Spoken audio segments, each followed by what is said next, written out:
Just doing a quick video because it's kind of come up recently, like discussions with people, and just it seems to be a really big misconception about how often a pet snake should eat. And generally speaking, people seem to think that a snake just eats once a month, which is really, really, really, really incorrect and really unhealthy for your animals. So I'm going to kind of try to lay out a quick and generalized feeding guideline for pet snakes. And for that, I have Elvis here just because he's king snake, which means he's always ready to eat something. And he just, I mean, God, he's beautiful. Look at him. He's blue. It's a blue snake. It's a blue snake.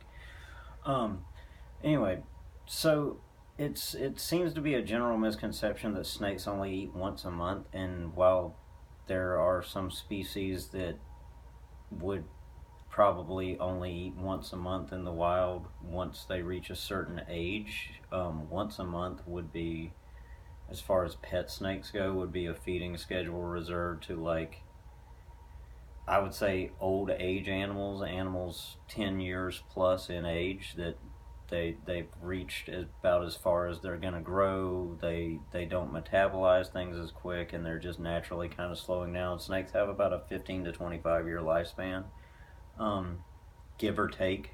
I've heard of corn snakes and ball pythons and things living for like 40 years in captivity, but I I'm not even 40 years old, so I've never kept anything that long. Close, but not quite there. So go ahead and get to the feeding guide. For a hatchling snake, for anything less than a year old, and it doesn't matter if you're keeping rat snakes or corn snakes or ball pythons or boa constrictors or rattlesnakes or king cobras. If you have a snake that is less than a year old, it needs to eat at the very least every 7 days. But I would recommend, with it being a baby and growing and needing lots of protein and nutrition, I would say 4 to 5 days feeding schedule would be the best for anything under a year old. Now, you're going to notice a lot of growth in the first year with most animals. It's kind of funny. I bought a false water cobra last year, and the breeder told me she'll probably hit 4 feet in a year. She's in an enclosure currently now that's bigger than it needs to be. Not that enclosure size really has anything to do with their growth, but I was trying to give her plenty of room to grow because I knew she was going to grow very fast, and she does eat every 4 to 5 days, and she's over a year old now, and she hasn't hit 2 feet yet, so I think maybe I just got a runt there.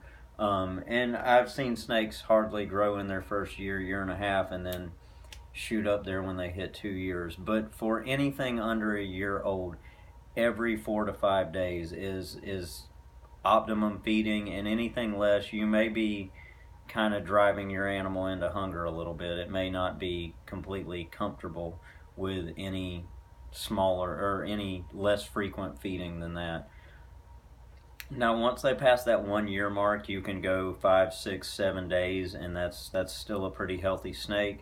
You still want to feed them at least once a week to maintain their proper growth while they're young, because from 1 year old to 3 to 4 years old, that snake is what we would consider a juvenile. And just like your kids are going to have higher metabolisms, and they're going to need a lot more protein and stuff like that to grow.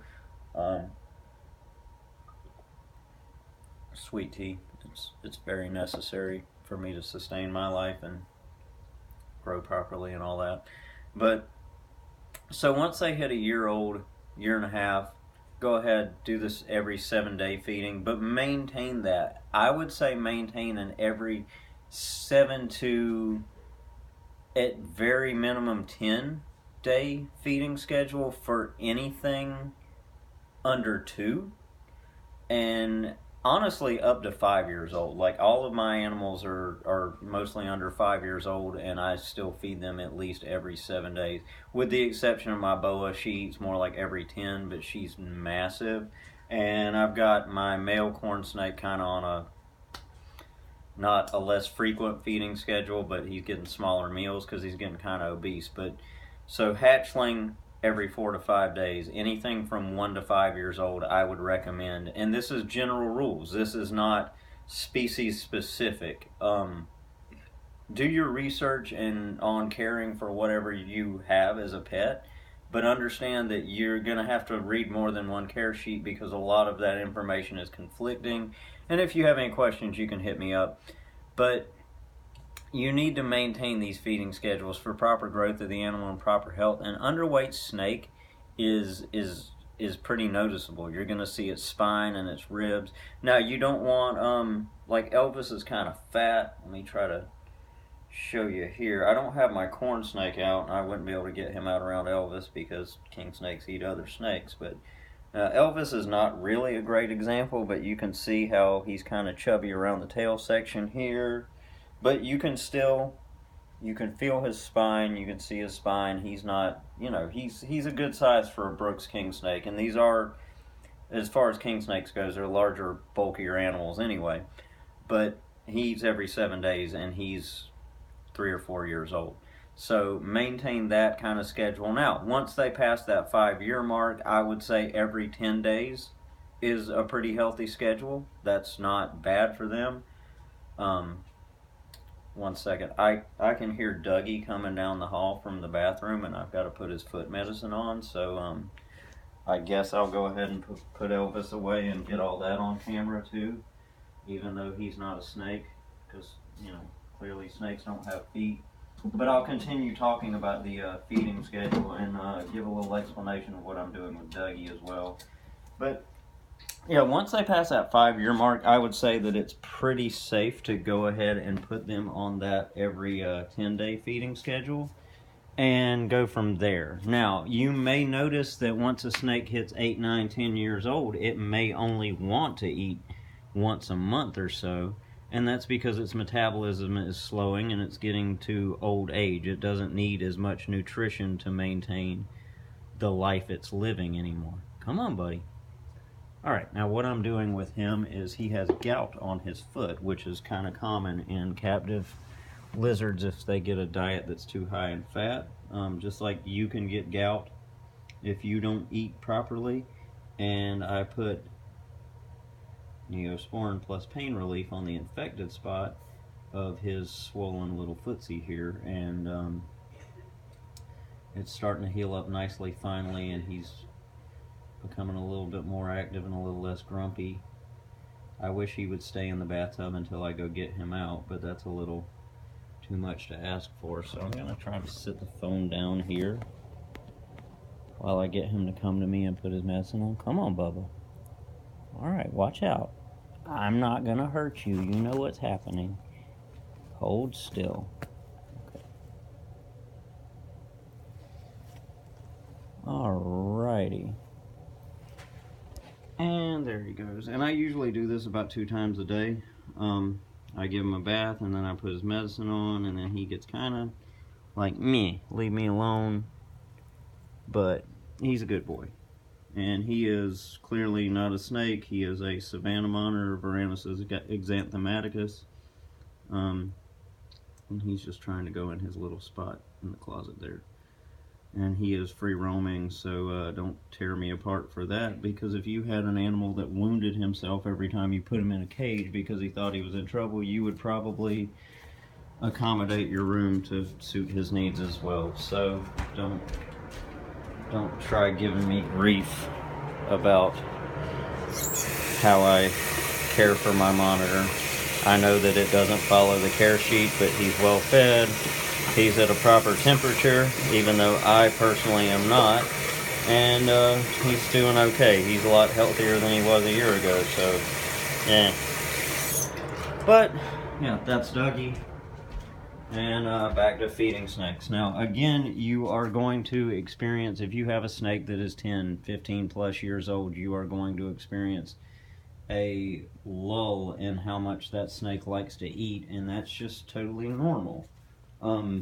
You probably will eat less as you get older. Your metabolism will slow down and things like that. Now, this is a 4-year-old corn snake here. This is the one I was referring to as obese. So we're working on his diet, and then I have this little gray rat snake over here, and he's probably about 2 years old, and he still eats every 5-6 days. So again, I just want to lay out some general guidelines because it keeps coming up with different people that, people seem to think that a snake only eats once a month, and I think that maybe that's, people watch a lot of specials on anacondas and big pythons, which is where a lot of their misinformation comes from, which is sad considering they're watching these things on channels like the Discovery and the Learning Channel. But if you have a 20-something foot snake that lives in the wild and eats a deer, and then goes and sleeps until it digests the entire thing, then you probably will have an animal that eats like maybe once every 3 weeks to a month. And that makes sense for an animal that size at that age with that metabolism. But if you have a little baby ball python from a pet store or a corn snake, and you think that you're keeping and maintaining a healthy animal by feeding it once a month, it's not a good idea. And I don't blame anyone who is feeding on that schedule, though, because as I've learned and kind of done the research myself to see maybe where people were getting this idea, I can see where that misinformation is easy to come across. So I just kind of wanted to clarify and help you guys learn, because I know that some of you aren't watching because you are afraid of snakes and you want to know what to do if you see one in your yard. I know that some of you guys are watching because you saw that ball python or king snake or corn snake in a pet store and thought it was cute and took it home, and now you're not really sure what to do with it. And while there's part of me that wants to go shame on you for buying that animal you didn't know how to care for, there's also that part of me that's kind of stoked that you saw that animal and thought it was cute and wanted to take it home. So why would I? It's not a good idea for me to yell and scream at you for taking that animal home when I'm pretty happy that you love the animal enough to want to take it home in the first place. I just want to help you care for it better, and because if the animal's healthy, then you're going to have a healthier relationship with the animal, and it's going to more than likely be that pet that you want it to be. Whereas if it's not fed well, it's probably not going to be in the best mood or in the best temperament. And when you have animals like king snakes and things, when they're hungry, they're going to let you know by like gnawing on your hand. So, it's not just helping the snake, it's going to help the snake owner too, to kind of clarify these things. So, recap: under a year, every 4 to 5 days. A year to 5 years, every 7 days at least. Once you cross that 5-year mark, you can go every 10 days, maybe even every 14 if you have like a big ball python or a big python or a big boa or something like that, something big and bulky with a slow metabolism that's not very active. Go ahead and do every 14 days. And now if you've got a boa constrictor or a ball python or something like that that's 10, 15 years old and several feet long and just, a huge animal that doesn't move around a whole lot, you could probably do once a month, and that would still be a healthy animal. If it's older and if it's hit that point where it's no longer using that energy not only to move around but grow as well. So those are the guidelines, and again, they're not species specific, they're kind of broad generalizations. You may have to do a little trial and error and learn from your own mistakes, and learn from other people. And again, I'm happy to answer any questions. So yeah, that's my feeding guide, and a little bit of Dougie this afternoon for everybody, because I know everybody loves Dougie. I do. He's probably my favorite animal in the whole wide world.